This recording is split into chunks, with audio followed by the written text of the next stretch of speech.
Hello friends, இந்த வீடியோவில் என்ன பார்க்க போகிறோம் அப்படின்னா, மகாநதி சீரியலில் இன்றைக்கி விஜய் வந்து தாத்தா எல்லாருமே திட்டுறச்ச இவ்வளோ வந்து பார்த்தீங்கன்னா சுயநலமான மனிதர்கள் இந்த உலகத்தில் இருக்காங்களா? இப்போ தான் வந்து எனக்கு புரியுது. எனக்கு நல்லது செய்கிறேன் வீட்டில் என் மனைவியை பிரிச்சுட்டீங்க. இந்த சின்ன பிஞ்சுக்கு வந்து பார்த்தீங்கன்னா குழந்தைக்கும் அம்மா இல்லாமல் பிரிச்சுட்டீங்க. இனிமேல் உங்கள் கூட இருக்கவே எனக்கு பயமாக இருக்குது.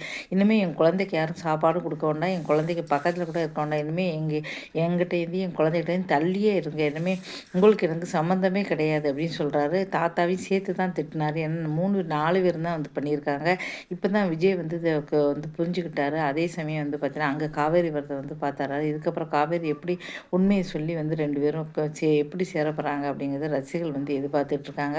அதே சமயம் சின்ன மருமகள் தொல்லை ஈஸ்வரி வந்து உண்மையை சொல்லிட்டாங்க. இந்த பிச்சை இப்போ வந்து நான் என்ன சொல்லட்டான், சரி நீ வந்து இன்னைக்கு யாசகம் பண்ணுற வந்து உங்கள் பொண்ணு தாமரை கல்யாணம் பண்ணியிருக்காள்ல, இப்படிலாம் ஏமாற்றி நாடகம் போட்டது யார் அப்படி தான் நினைக்கிறீங்க? அது வேறு யாரும் கிடையாது, நான் தான் அப்படின்னு வந்து சொல்லிடுறாங்க. இப்படிலாம் வந்து பார்த்தீங்கன்னா, நீயா ஆமாம் இப்படி நீங்கள் வந்து கஷ்டப்படணுன்ட்டு நாடகம் போட்டது எல்லாமே நான் தான் அப்படி சொல்லி சொல்கிறேன். இதை கேட்டு ஈஸ்வரி இப்போவே போய் எங்கள் அம்மா அண்ணங்கிட்டலாம் போய் சொல்கிறேன். இன்றைக்கி சொன்னாலும் அதுக்கு ஏதாவது ஆதாரம் இருக்கா? நான் போய் சொல்லி நிரூபிப்பேன். ஒருத்தர்கிட்ட மோதிரத்துக்கு முன்னால் யார் என்னன்னு பார்த்துக்கணும். என்கிட்ட எப்போ முதலையில் வாங்கி கட்டிக்கிட்டேன்னு கேலி பண்ணி சிரிக்கிறாங்க. இதுக்கப்புறம் என்ன நடக்க போகுது அப்படிங்கிறத பார்க்கலாம்.